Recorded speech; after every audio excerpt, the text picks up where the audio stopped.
So if you followed all the steps correctly, you should have run your migration. You should now basically have users in your application, but we haven't actually interacted with it to see what that means. So let's open up our Rails application with Rails server. Now, if you forgot to migrate, it'll probably tell you you have a pending migration. Can't run yet. But we're good. Then we can open up the app, and it looks exactly the same. Nothing has changed yet. But actually, a few important things have changed. We just can't actually see it yet. We have to put links and kind of unlock it.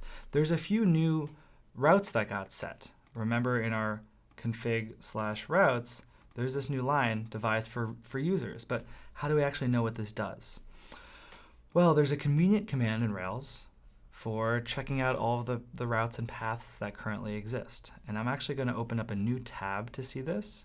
You can open up a new tab or a new window, depending on what tool you're using. I'll just do Command T to open that up. And I still have the server running in the background. That's why I did that, so that I can do this and then still access the app without having to keep shutting it down and turning it back on. And the command is Rails routes. And what this will do is it'll actually go through your routes file and it'll show you all the routes that you have set up. So, okay, this is a lot going on here. But first, forget all the top stuff. This is all new. The bottom two are the ones that we created. There's actually a header at the top here. So prefix, verb, URI, pattern, and then controller, #action. So here's what it's telling you. Because we created these two lines, root and get about, we have these two paths created for us. The prefix, root and about. This is the reason why in our view layout application, we're able to create a link to the root path and to the about path. The first part is the prefix. So what this means is you can take any of these and add path at the end and create a link to that. There's a few others that have been created now. New user registration path. If I create a link to that, I'll actually get to the user registration page. We'll get more to that in a second. The second is a verb. So we have two get paths here, which we created, but there's a few more we see. We see delete, we see put, and patch. Everything, all the gets are paths that you can go to inside of your browser, where you can type something in, go somewhere, and you can see it. The others are ones you actually have to use forms to interact with. So post, delete, put, patch, those are paths that exist so that you can create forms that'll submit information there for other things to happen. Those are not paths you typically go to, but they're paths that you do call when you actually fill something in and you click submit, but it's done through a form. And then you have this is actually the URL for accessing that page. So this is the root, this is the about, and this is the controller and action that it goes to. So there's actually a new controller that got created, but we don't see it because it's inside of Devise. So the reason this is useful is because I can actually see, I'm going to go to the new user registration path, which is this right here.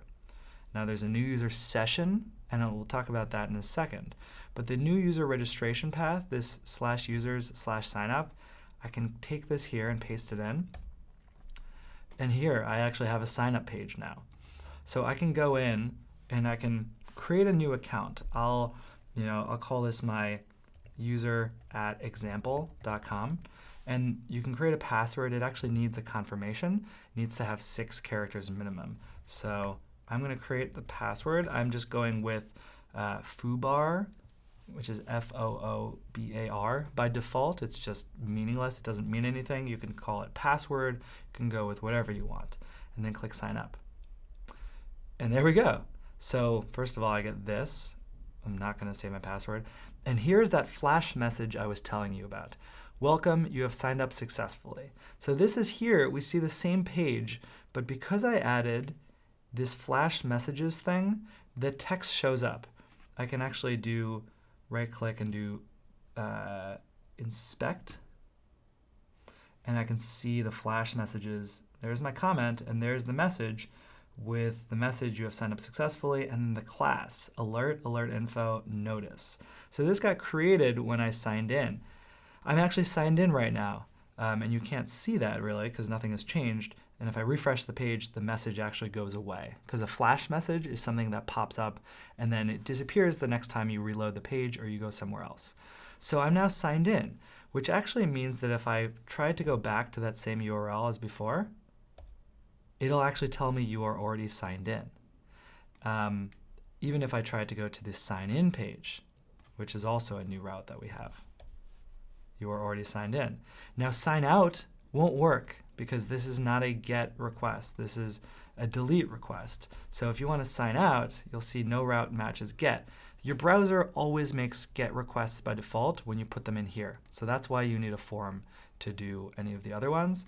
So let me show you the minimum changes you have to make in the next video so that you can actually put links to sign in and sign out to actually make this, something that your users can interact with.